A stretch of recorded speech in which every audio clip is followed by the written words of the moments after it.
Specially shoulder आणि मुंडा चार्टसाठी बरेचसे नवीन शिकणारे आहेत, त्यांच्या लक्षात येत नाहीये की नेमकं आपण पाठीमागचा पार्ट किंवा फ्रंट पार्ट डायरेक्टली आपण इथे कापडावर तर कट करतोय, पण मग कुठल्या साईजसाठी नेमकं आपण शोल्डर आणि मुंड्याचं मेजरमेंट हे कसं टाकायला हवं, तर आजचा आपण डिटेल व्हिडिओ त्यासाठी बघणार आहोत। आधी तर जे नवीन शिकणारे स्पेशली त्यांच्यासाठी सांगेन, जर तुम्ही डायरेक्टली कापडावर कट करत असाल किंवा मग पेपर कटिंग करत असाल तर कापड आपल्याला डबल फोल्ड ठेवायचं आणि बंद बाजू आपल्या साईडने ठेवायची।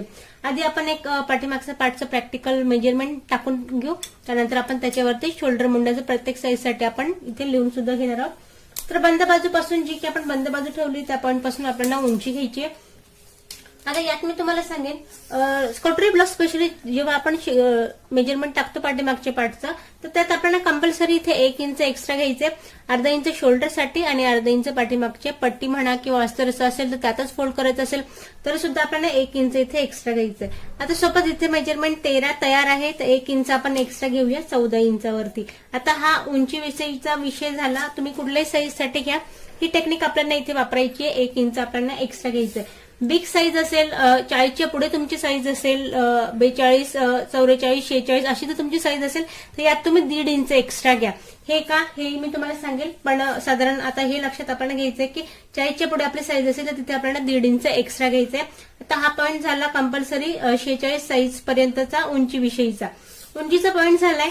त्यानंतर आता इथे मी तुम्हाला शोल्डर विषयी सांगेन। या बंद बाजूपासून उंची टाकली गेली तर या पॉईंट पासून आपल्याला टाकायचं शोल्डरचं मेजरमेंट।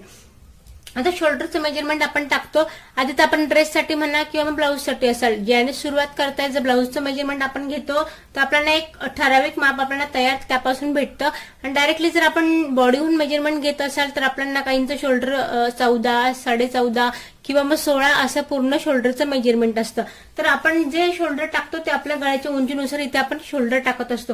आता हे जे मी तुम्हाला साईज दाखवते, आता हे माप आपण 46 साईज साठी बघतोय, तर नेमकं 46 साईज साठी मग शोल्डरचं मेजरमेंट हे कसं टाकायला हवं, तर बघा साधारण इथे जेव्हा मी पाठीमागचा गळा आता 8 इंचावर घेतेय, ज्याची माझ्या पाठीमागच्या गळ्याची उंची इथे 8 असणार आहे, तर त्यासाठी बघा मी ते शोल्डरचं मेजरमेंट घेतेय 6.5 इंचावरती। मग आता यात तुमचं पुरं शोल्डर किती आहे त्याचा पूर्ण वापर आपल्याला करायचा नाही। जेव्हा तुम्ही कॉलरवाला ब्लाऊज म्हणा किंवा पाठीमागून पूर्ण आपलं जर ब्लाऊज पॅक असेल तर तुम्ही शोल्डरचा निम्मा पार्ट इथे आपल्याला टाकून द्यायचा आहे। पण साधारण आता इथे मी 8 इथे पाठीमागचा गळ्याची उंची घेणार आहे, तर मी 6.5 इथे शोल्डरचा मेजरमेंट टाकते या पॉईंट पासून। 6.5 टाकलंय आणि मुंड्याची सरसकट बरेच वेळेला मुंड्याच्या आतमध्ये आपण असं बघायला भेटतं, माझेच असे 2-3 व्हिडिओ टाकून झालेत की त्यात आपण लिहितो की 6.25 किंवा मग 7, 7.5 किंवा 7 प्लस त्यात 2 पॉईंट एक्स्ट्रा असं काहीतरी। आता जी नवीन शिकणारे त्यांची ही गोष्ट लक्षात येत नाही, त्यांच्यासाठी आज स्पेशली व्हिडिओ बनवला। एक ठराविक माप आपण घेऊन पूर्ण ब्लाऊजची इथे आपण कटिंग आणि स्टिचिंग अगदी स्टेप बाय स्टेप करू शकतो। तर बघा 46 साईज साठी मी इथे सरसकट 7.5 इंचाचा मुंड्याचं उंची टाकतीये 7 आणि हा अर्धा 7.5 इंचचा आपण टाकली मुंड्याची इथे उंची।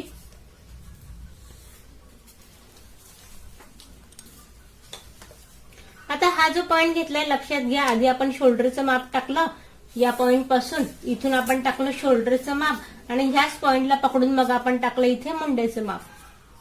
हा आपला मुंड्याचं माप टाकलंय आपण आणि हे टाकलंय आपण इथे शोल्डरचं माप। आता हे झाल्यानंतर या पॉईंट पासून बरेच विचारतात बरेच जण की माझी 46 साईज आहे किंवा मग 38 साईज साठी मला तुम्ही ब्लाऊजची कटिंग दाखवा। स्पेशली कटोरीमध्ये फ्रंट साईड जेव्हा आपण काढतो तेव्हा प्रत्येक वेळेला ब्लाऊजचं माप हे बदलत असतं, पण जिथे शोल्डरचा आणि मुंड्याचा विषय येतो त्यासाठी मी ही जी टेक्निक तुम्हाला सांगेन ही सरसकट तुम्हाला प्रत्येक मापासाठी चालणार आहे, अर्थात त्याचं माप वेगळी असणार आहे जे की आपण चार्टमध्ये पाहणार आहोत। तर इथे 46चा आपल्याला चौथा पार्ट टाकायचा आहे। हल्ली मोबाईल सगळ्यांकडे आलेले आहेत, 46ला आपण 4ने भागायचं आणि चौथा पार्ट आपल्याला इथे आरामाने भेटतोय। तसं नाही जमलं तरी सुद्धा तुम्ही टेप घ्यायचाय, टेपला 46 वरती पकडायचंय आणि याला 4 मापात आपल्याला डिवाइड करायचंय। बघा ही एक सोपी टेक्निक आहे इथे अजून, जे की तुम्हाला प्रत्येक वेळेला मोबाईल न घेता ही समजू शकतं। इथे आधी मी याला डबल केलाय 46 पासून डबल केल्यानंतर मग परत याला आपल्याला 4 याच्यात घडी घालायची टेपची। तर इथे बघा मला तयार पॉईंट भेटलाय 11.5 इंचावरती। बघा यानुसार 11.5चं मला इथे रेडी मेजरमेंट भेटतंय। आता 4ने घडी घातल्यानंतर जे मला माप रेडी भेटलंय 11.5चं त्याला मी इथे टाकून घेणार। यात कमी जास्त न करता जो चौथा पार्ट भेटलाय 11.5 त्यावरती मी एक पॉईंट देणार आहे आणि यात मार्जिन घ्यायची आपल्याला 1.5 इंचसाठी।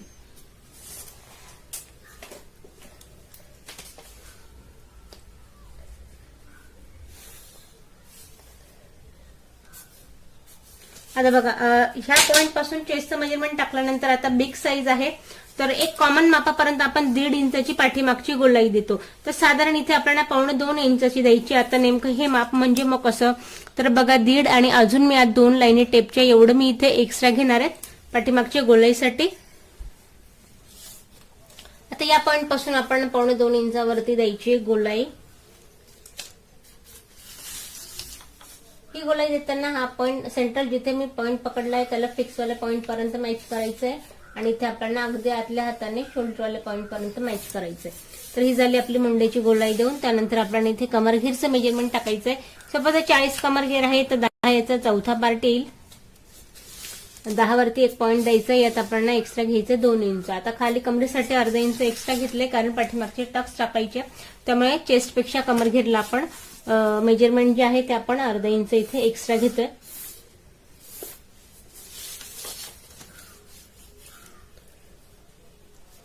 आता यात सांगेन मी तुम्हाला बिग साईज आहे पाठीमागच्या. जर बऱ्याच वेळेला तुम्ही ऑब्झर्व केलं असेल तर पाठीमागचा हा जो मुंड्याचा पार्ट आहे जर बिग साईज असेल तर त्यामुळे तो पार्ट एक्स्ट्रा असतो. मग जर इथे आपण 1 इंच एक्स्ट्रा घेतलं तर पाठीमागचा पार्ट जो आहे तो अचानकच इथे उचकायला सुरुवात होऊन जाते. त्यामुळे बिग साईज असेल, आता जसं की मी तुम्हाला म्हटली माझी आपण इथे 46 साईज बघतोय, तर 46 साईज साठी आपण इथे एक्स्ट्रा घेणार आहोत 1.5 इंच पाठीमागचा पार्ट. ऑलरेडी आपला 1 इंच इथे घेऊन झालाय. यात मी अजून अर्धा इंच वाढवतीये जेणेकरून पाठीमागचा जो पार्ट आहे तो आपल्याला इथे कम्फर्टेबल बसेल, म्हणून मग इथे आपण अर्धा इंच जास्त घेतोय. जसं की मी तुम्हाला म्हटलं 40च्या आत असेल तर 1 इंच जास्त घ्या. जर तुमची पाठीमागचा पार्ट जो जास्त ब्रॉड असेल, एक्स्ट्रा आपलं मेजरमेंट जर असेल थोडं आपलं बॉडी वाईज, तर मग तुम्ही इथे अजून अर्धा इंच वाढवलं तरी काही हरकत नाही, जेणेकरून पाठीमागच्या पार्टला अगदी तुम्हाला कम्फर्टेबल बसेल. यावाईज आपण इथे 1.5 इंच एक्स्ट्रा घेतले 46 साईजसाठी. तर बघा आता पाठीमागचा पार्ट माझा ड्रॉ करून झालाय. आता दुसरा इथे मुद्दा आहे आपल्याला गळ्याच्या घेर विषयी. बरेच वेळेला या पॉइंटमध्ये आपला गळ्याचा घेर किती घ्यायचा प्रत्येक साईजसाठी हेही आपल्याला कळत नाही, तर चार्टमध्ये आज आपण हे सुद्धा बघणार आहोत. पण बघा आता 7.5चं मी इथे पूर्ण शोल्डर घेतलंय. या पॉइंट पासून 7.5चं आपण इथे पूर्ण घेतलंय. तर गळ्याचा घेर बघायचंय मी घेईल 3 इंचावरती. 3 इंचाचा मी इथे गळ्याचा घेर घेतेय या पॉइंट पासून. आणि जसं की मी तुम्हाला म्हटली आपण पाठीमागचा जो आपला गळा आहे तो घेणार आहोत इथे 8 इंचावरती. 3 इंच आपण इथे घेतले या पॉइंटला. इथे तुम्हाला हवं तर तुम्ही पसरट गळा घेऊ शकता. मी इथे 4 इंचावरती घेतेय.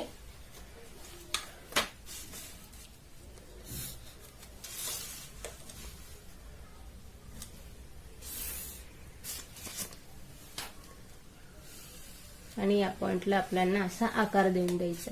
आता बघा हे जर पाठीमागचा पार्ट पूर्ण ड्रॉ करून झालाय. बऱ्याच वेळेला मी व्हिडिओमध्ये असं म्हणजे बघितलं, असं बऱ्याच वेळेला होतं की जर शोल्डरचा पार्ट आहे डाऊन करताना असं म्हणतात की याला मुंडीच्या साईडने डाऊन करायला हवं. तर यातला मुद्दा मी थोडा क्लिअर करेन. तर बघा हा जो पॉइंट आहे, जेव्हा तुम्ही कॉलरवाला ब्लाऊज जेव्हा तुम्ही स्टिच करत असाल, बोटनेकचा ब्लाऊज स्टिच करत असाल, तेव्हा सरसकट याला डाऊन जर आपण मुंड्याच्या साईडने केलं तर काहीच हरकत नाही. पण जेव्हा तुम्ही एक सिंपल कटोरी ब्लाऊज स्टिच करताय, बेसिकली पाठीमागचा गळा जर तुमचा डीप आहे किंवा मग ह्यानुसार आहे, तर मग बघा निश्चितच एक गोष्ट सांगेन तुम्हाला, इथून अर्धा इंचाने स्टार्ट करायचं शोल्डरला शिलाई लावायला. आणि यात मात्र आपल्याला तिरकस शिलाई लावा यायचंय गळ्याच्या साईडने या पॉइंट पासून. सांगण्याचं कारण एवढंच की शोल्डर उतरण्याचे ब्लाऊज मध्ये प्रॉब्लेम जास्त होतात. जे परफेक्ट स्टिचिंग आपण जेव्हा करतो एक त्या ब्लाऊजला, तर ही गोष्ट आपल्याला कॉमन लक्षात घ्यायची. जर तुम्ही कट या पद्धतीने केलं तर काही हरकत नाही, पण जेव्हा तुम्ही शिलाई घ्यायला सुरुवात करता तेव्हा शिलाई आपल्याला तिरकशी डाऊन गळ्याकडे करायची आहे, जेणेकरून शोल्डरमध्ये हे व्यवस्थित सेट होईल आणि गळा जो आहे तो डाऊन होण्याचा इथे प्रश्न येणार नाही. तर बघा मी पाठीमागचा पार्ट पूर्ण इथे ड्रॉ करून झाला, याला पण कट करून घेऊया. पाठीमागचा पार्ट जो आहे तुम्ही पूर्ण इथे कट करून घेतलाय. या पद्धतीने आपलं बॅक पोर्शन इथे रेडी होईल. आता बघा पूर्ण जे आहे ते आपण 46 साईज साठी इथे रेडी करून घेतले. आता याच्यावरच मी तुम्हाला 1 बाय 1 प्रत्येक साईजचं इथे मेजरमेंट लावून घेते आणि त्यानुसार मग तुम्हाला इथे गळ्याचा घेर किती घ्यायचा आहे, तुम्हाला मुंड्याची उंची इथे किती घ्यायची आहे आपण हे पाहणार आहोत. तर आधी आपण इथे सगळे मेजरमेंट जे आहे ते आधी आपण कुठल्या साईज साठी बघणार आहोत, आधी आपण ते लिहून घेऊया. आता चेस्ट घेर आपण मेजरमेंट लिहिलं इथे मी 28 ते 32, परत 34 ते 36, 38 ते 40 आणि 42 ते 44. हे बघा, हे झालं आपलं चेस्ट घेरचं मेजरमेंट. नंतर इथे आपण टाकणार आहोत शोल्डर, या पॉइंटला मुंढा आणि मग गळा घेर. गळ्याचे घेर. तर बघा आता 28 ते 32 साईज साठी जसं की मी इथे कॉमन माप घेतलं 8 आणि एक लास्ट तुम्हाला सांगेन. साधारण एक नॉर्मल नेक जे आहे हे छोटं मेजरमेंट झालं, पण एक जर साधारण एक 9 इंचाचा गळा आपण या पॉइंटला घेऊ शकतो. आता मी स्पेशली 9 इंचाच्या जो नॉर्मल नेक राहतो त्यानुसार तुम्हाला हे मुंडा चार्ट दाखवतो. जर डीप असेल तर त्यासाठी तुम्हाला एक वेगळा चार्ट भेटेल, त्याचा आपण इथे वापर करायचा आहे. तर 28 आणि 32 साठी शोल्डर आपल्याला घ्यायचं इथे 5.5 इंचाचा. 28, 32. त्यानंतर बघा आता एक 34 साईज साठी मी तुम्हाला सांगेन. 34 साईज साठी यानुसार जर तुमचं गळा असेल तरी सुद्धा आपण इथे शोल्डरचं मेजरमेंट घ्यायचे 5.5 इंचावरती. यात फक्त आता या दोघांसाठी एक कॉमन दाखवले, यात फरक पडेल तो गळ्याच्या घेरमध्ये इथे फरक पडणार आहे. 38 साईज साठी आणि 40 साईज साठी आपण शोल्डर घ्यायचं इथे 6 इंचावरती. 42, 44 साईजचा असेल तर आपल्याला इथे घ्यायचंय शोल्डर 6 इंचसाठी. तर बघा मी शोल्डरची एक तुम्हाला कॉमन माप सांगितली आहेत. या जेव्हा आपण गळा 9 इंचाचा घेऊ त्यासाठीचे जे लक्षात घ्या, जास्त किचकट नाहीये, सोपे टेक्निकने सांगते. शोल्डर विषयीचे झाले. आता मुंड्याविषयीचं बघा. सुरुवात जर केली आपण 28 साईज साठी तर एक तुम्हाला मुंडा इथे घ्यायचं 5.5 इंचावरती. 28 आणि 32 दोघंही आहेत. 28, 32 या साईज साठी आपण 5.5 इंचाचा मुंडा इथे घ्यायचा आहे.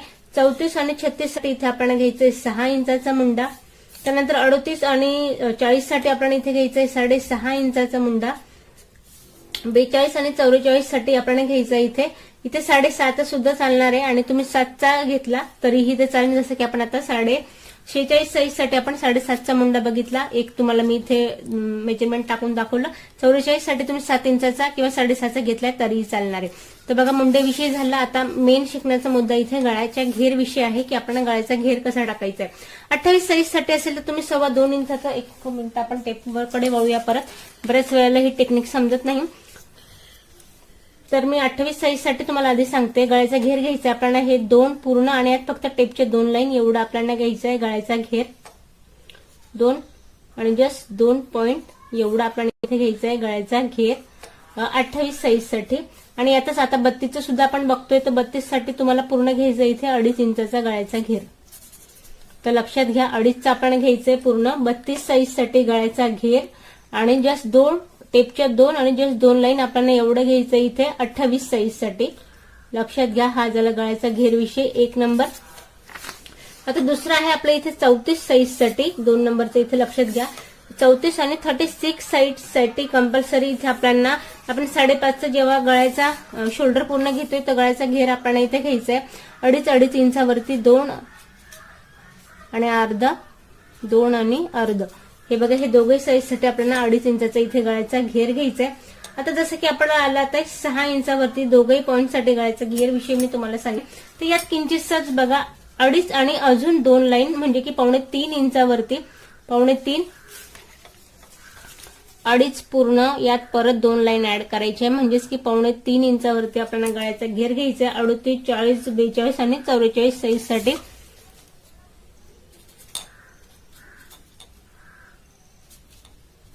अडीच पूर्ण प्लस 2 लाईन टेपचे एवढा आपल्याला 2.25 इंचाचा आपल्याला गळ्याचा घेर घ्यायचा या चारही साईज साठी.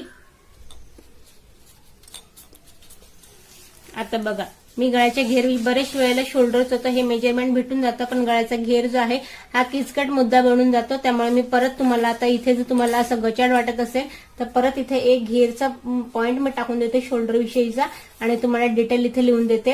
आता पहिले तर आपल्याला 28 साईज साठी जसं की मी तुम्हाला म्हटली जस्ट टेपच्या 2 आणि जस्ट 2 पॉइंट एवढं आपल्याला घ्यायचं आहे 28 साईज साठी आणि पूर्ण 2.5 घ्यायचंय आपल्याला 32 साईज साठी. परत इथे आपण खाली दोघे साईजला बघितलं 34, 36ला तर पूर्ण वापर करायचा आहे आपल्याला इथे 2.5 साईज साठी गळ्याचा घेर. आणि ते 6 दोघे या साईजला बघितलं आपल्याला तर पूर्ण इथे आपल्याला घ्यायचंय 2.25 इंचचा आपल्याला घ्यायचा आहे गळ्याचा घेर या दोघही मुद्द्यांसाठी. बस शिकण्याचा पार्ट जो आहे आपल्याला शोल्डर विषयीचा तो हा एवढा आहे. मुंड्याचा मी इथे क्लिअर केलाय आणि चेस्ट घेर जे आहे ते आपल्या या साईजसाठी आपल्याला यानुसार घ्यायचंय. पण यात फक्त एक मुद्दा सांगेन महत्वाचा शिकण्यासारखा, की जेवढं मेजरमेंट मी इथे तुम्हाला दिले 9 इंचचा गळा, तर परफेक्ट आपल्याला कॉमन नाही की ते एवढ्यासाठीच आपण याचे वापर करायचा. या वेळेत जर तुम्हाला 10चा घ्यायचा, 11चा घ्यायचा, जर डीप गळा होत असेल तर मग शोल्डरचं मेजरमेंट परत इथे आपलं कमी होणार आहे. त्यात परत गळ्याचा घेर जो आहे तो सुद्धा आपला इथे कमी होणार आहे. तर म्हणूनच सांगते तुम्हाला फक्त 9 इंचसाठी आपल्याला हे जे मेजरमेंट आहे याचा वापर करायचा आहे. असंच माझ्या 2 ऑलरेडी चॅनलवरती टाकून झालेत. त्यात मी तुम्हाला 1 बाय 1 अगदी किंचित 1.3, 1.2, 2.5, 1 लाईन 2 लाईन असं टेप वाईज मेजरमेंट